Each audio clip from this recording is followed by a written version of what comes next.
You're listening to the My Work, My Life show. Brought to you by Edge Executive Search. For more information, contact us on www.edgeexec.co.za now.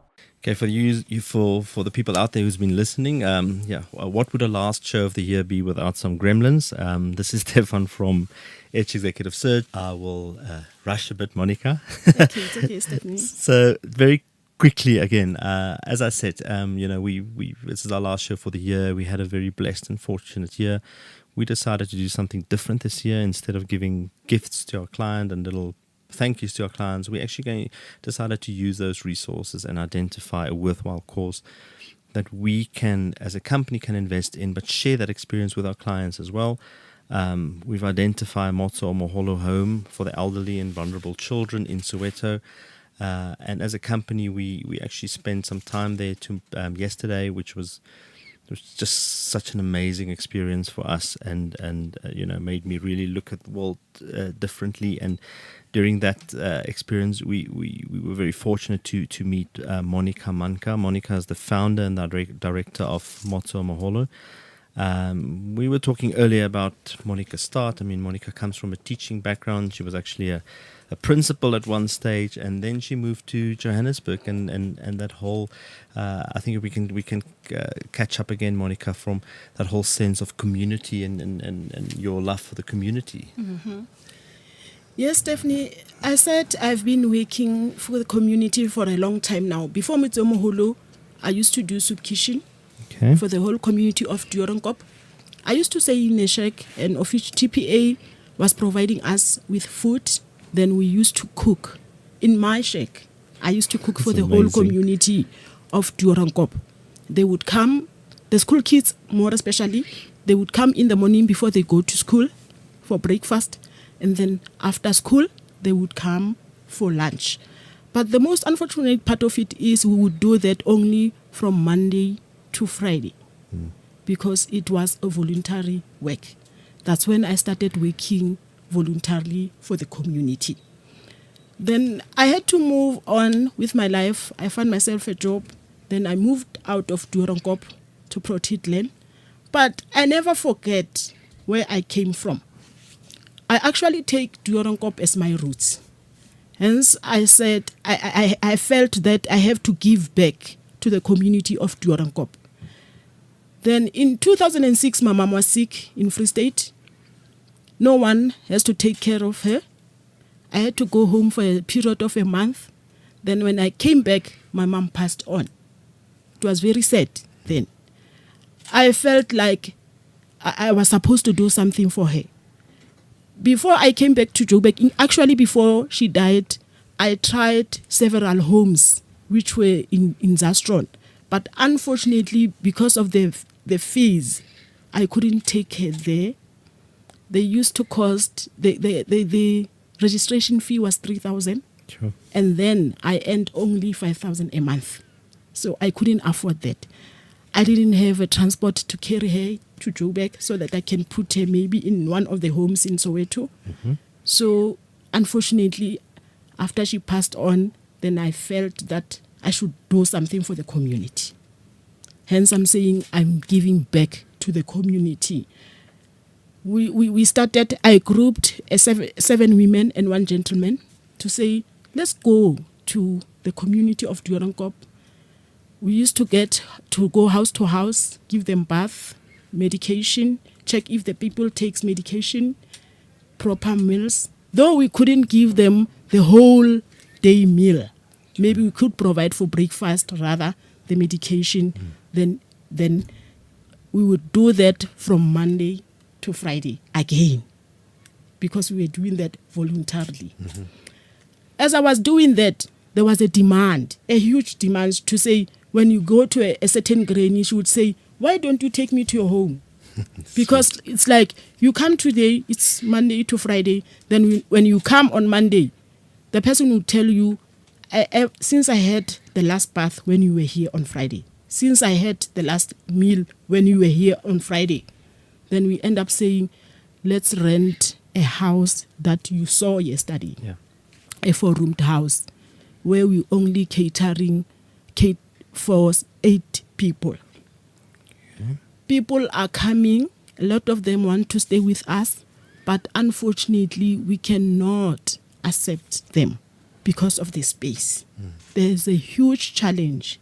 I think we need land and a proper structure to take care of such people. Okay. So we're taking care of those 8, and we're also still going out. We're taking care for 4 outpatients.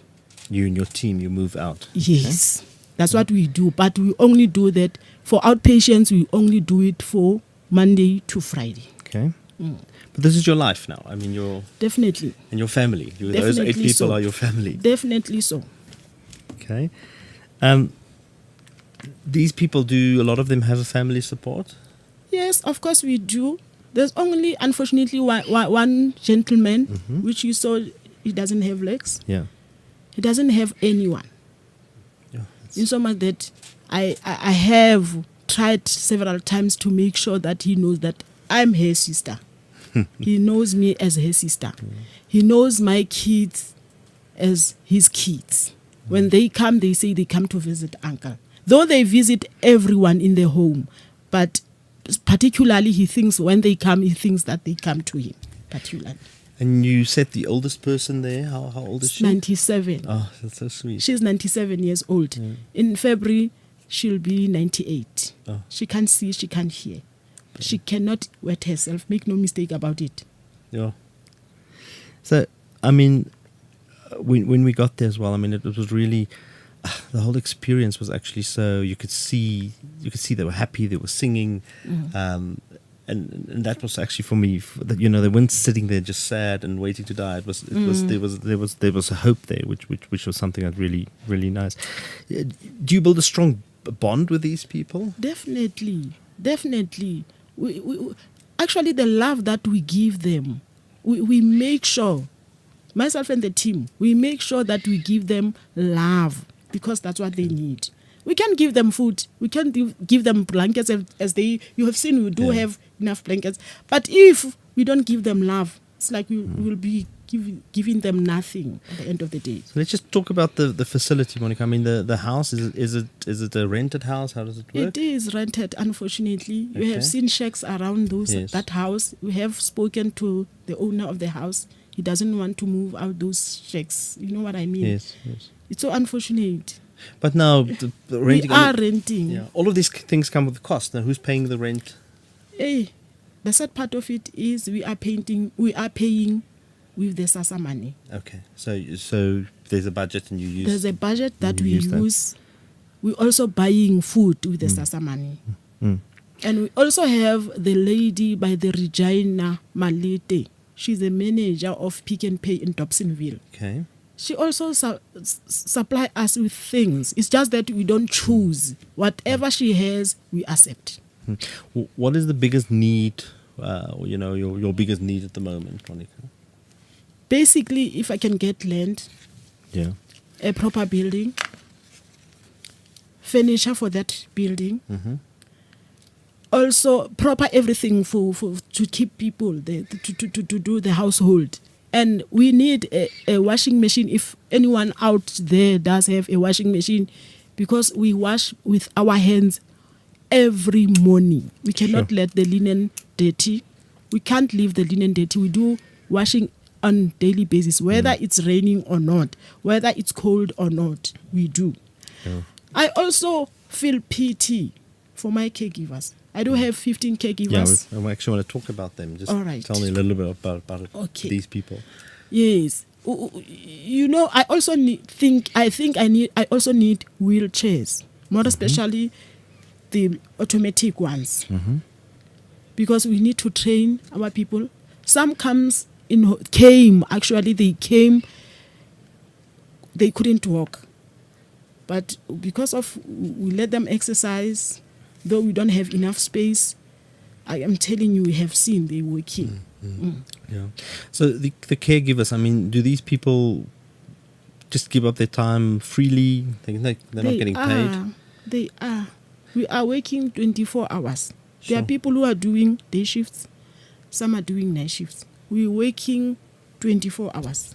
And they're just doing it out of the love, the love of Out their of lives. love. Wow, that's amazing. They are doing that out of love. And where do you get the caregivers? Do people just come? The people just come. Actually, the 10 people that I got first, I got around Diorankop to check people who can volunteer or who want to volunteer, of which I did get them. And then I took them to Sparrow. There's a home for the hospice in Sparrow, the one in Florida. I spoke to the lady, the owner of Sparrow, if she can train those people for me, of which at first she denied because she claimed that to train one person is 15,000, Sure. of which we couldn't afford. But eventually, because I persuaded her, she trained them for free. Sure. She gave us full uniform for free. She gave us certificates for free. The duration of the course was 3 months, and we were happy with the training because the caregivers can do everything. And you, Monica, I mean, you probably, this is your life. You on standby 24/7. It's my life 24/7. I'm going nowhere. I'm just here to stay. And if you had the opportunity, would you have it different? Actually, no. I just want to take care of. I want to take care of the elderly Okay. and the vulnerable. As you have seen, we only have one boy who is vulnerable now. We can't take more yet. Okay. We're just going to break for a quick ad, and then when we come back, we're going to continue speaking to Monica. brandlive.co.za. Have you ever thought about the power of social media? Social media has the power to make your business grow. Grow! Yeah! Why don't you let us manage your social media?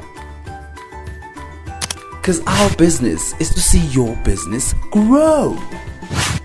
Visit us at www.bstownmedia.co.za. You're listening to brandlive.co.za. Okay. We're back. We are talking to Monica Manka, the founder and director of Motso Moholo Home. I think before we continue, Monica, I asked my staff, because I think everyone came back and just had an amazing eye-opening experience, and I asked them to maybe just dot down for me what their experience was. So if you allow me, I'm just going to read 3 short ones of them. So one of my staff said, yesterday I was privileged to be part of the Edge team who visited the Motso Moholo Home for the elderly and vulnerable children. It was an amazing and emotional experience for me, especially considering that my own granny, who stays with us, is 97 years of age. Growing old brings its very own challenges, and to see the staff and volunteers avail themselves to assist the elderly was an experience I would never forget. The manner and respect in which they serve the elderly with smiles on their faces never ceases to amaze me. Thank you for the phenomenal experience, and my wish for the home is that they grow and stay blessed for the great work that they do. Thank you. Then another one said, the visit yesterday to the old age home was really an eye-opener. Sometimes we forget the needy in the society and complain when we cannot afford a pizza on a certain day. Whilst for some, basic food is a daily struggle. I was touched by their plight and hope. I can keep and I hope I can keep contributing in future to assist the needy. They are neglected some of them are neglected by their families, and this touched my heart. As a person, I think we need to develop more compassion and give the little that we can. A little with them goes a long way. And then just the last one, the experience at the Motso Moholo humbled me. As I look into the eyes of each and every person there, I saw joy and hope. It's humbling to know that out there people care enough to take a stand and look after the old and disabled. I hope more people will come forward to help wherever they can, and not just the people at Motso Moholo, but whenever you see someone in need. Thank you, Monica, for making a stand and looking out for the needy in your community. Yeah, thank you very much, Stephanie. So I think that for me as well, it sums up very much the experience that I have, and that I had. at the house, and it definitely really touched me. The community, Monica, are they involved in what you do there? Yes, some are. More especially the CWP people. They normally come, they do the gardening for us. Okay. They come, sometimes they come and do the blankets, they wash all the linen, the windows. They do spring cleaning, actually. Okay. And they closed last week. They paint, they even give us paints if they need to clean the walls of the home. They do. So The what community does care. does a normal day at Motsemoholo look like? What time do people In the wake morning, it's breakfast. Mm-hmm. And then, because of we don't have enough space for them to exercise or to do whatever they can do with their hands, they sit. There's a TV you have seen. Mm-hmm. They like soapies or whatever stories that they catch up with some stories during the day. Then we do have our lunchtime at 12 o'clock. We also have our supper at 5 o'clock. Okay. But in between lunch and supper, we do have snacks. Okay. And do they have activities that they keep themselves busy with? It's only a matter of saying few of them. You have seen the lady who likes to exercise, others don't. They become fussy sometimes when they like. If you tell them to sing, sometimes they can sing. If they don't want to, then we understand. We know that they are that kind of people that cannot do everything that you tell them to do. And I read through your business plan as well. I mean, reading through that, you have big plans, not only for the elderly, even for the young. You're talking about art and developing people. Just tell me a little bit about that, Monica. We actually looking forward into to building a bigger place where we'll keep them busy. We know people can work with their hands. We want them to do something. We also want them to read. We also want to teach them how to. Those who can't read, we want to teach them how to read. Okay. Those who can draw, so that they can grow whatever their profession they have. Okay. And one of the things that I was actually wondering about your family, Monica. I do have I'm a family woman, actually. Okay. But fortunate enough, I have people who understand that Okay. I love Motsemoholo. At first, they wouldn't understand, more especially my firstborn. There was a one time when I was very sick. I was stressed up because things were not, there are ups and downs when you're doing things. Things were not working out. Then my firstborn said, hey, Mama, you better leave this. Then I said, no, I cannot, because I'm not doing this for me. Yeah. I'm doing this for these elders, and I have to do this. Then at the end of the day, they understood. To an extent, the very firstborn of mine, every month, she buys cleaning stuff for the home out of her pocket. Every month. That's so sweet. So my kids love it, love the home. And the community that you serve there as well. I mean, is there a lot of joblessness and things like that? Yes. Okay. And when it comes to medical care, do you get support from some doctors coming in, or how does it work, Monica? There are actually no doctors coming in, but we do have a nearby clinic. Okay. Where the nursing sister in charge knows us, and also the doctor in charge of the clinic knows us. We normally go to the doctor on Thursdays. We do make appointments for them, and they get preference every time. Okay. Okay. So you are responsible for taking them to the doctors. Definitely we are. Okay. The next step, I mean, you obviously want to grow this, and this is your brainchild. There's no government involvement, absolutely nothing. Not yet, nothing yet, Yeah. nothing yet. Okay. But the government knows about us. Okay. One of the other things we talked about that's quite a big need is adult nappies, because I think that's because they're quite expensive. I mean, They are very expensive. They are very expensive, and we actually need nappies, lots of nappies, because we cannot let them be very wet. Reason being, we can't let them have bed sores. We can't let the home. You have seen it's a very small place. You can't let any bad smell there. You have. I think you have felt that you felt actually nothing bad. yeah, it was just so clean. And It's clean because we make sure that we change nappies as much as we can. yeah. ultimately we sometimes use 3 nappies per person a day, depending on the stomach of the people.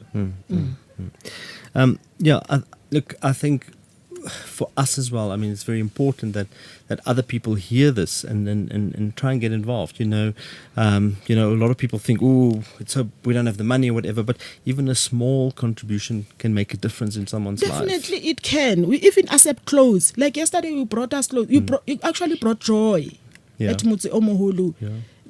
After you left, we were all singing, we were crying. We actually, you brought happiness. We take everything. Yeah. Look, and for me and my staff as well, I mean, personally, we left there as well. I think we were very happy to have met someone like you that can actually, that we know care so much. But it's also very sad to see actually the community and the need that there is in the community. And we really hope, even with the small difference that we can make, even if we can make someone's life nice for 1 or 2 days, you have achieved something. Yes. But Monica, I look forward to being involved with the home for a bit, and we definitely want to expose you to some of our contacts as well, and anyone that's listening, whatever, anyone that wants to donate something or whatever, we will arrange to pick it up, and we will definitely be out there to support you guys as well. So I really thank you for allowing us into your space. I feel very privileged. And I want to thank you for the amazing work that you do, and I just really hope that there's a lot more people like you, and your the work that you do will just grow from strength to strength. Oh, thank you very much, Stephanie. I don't even know what to say. I'm just thrilled. You and your staff have brought life into Motse Omoholo. You left us happy yesterday. This morning when I woke up, I asked them how did they sleep. They all were happy talking about you and your staff. They still have their presence with them. They were still eating the snacks that you brought them yesterday. You are welcome to come in our home at any given time. Anyone who wants to help us really outside there, please, you are welcome to do so. And we actually always say people should come and visit. They shouldn't just give us things. They should come and visit and see what we are doing. Because the visit itself, says something to them. Yeah. They acknowledge. They know that people are acknowledging them. They know that people loves them. When you visit, it says a lot to them. Yeah. Thank you so much, Monica, and I really hope to see you guys at the house soon. And please give our love to all the people there and your staff as well. I will do so. Thank you very much, Stephanie. Thank you so much. Thank you. Thanks. Thank you. You have been listening to the My Work, My Life show on brandlife.co.za. Proudly brought to you by Edge Executive Search. Visit Edge Executive Search on www.edgexec.co.za now for more opportunities, events, and our latest podcasts.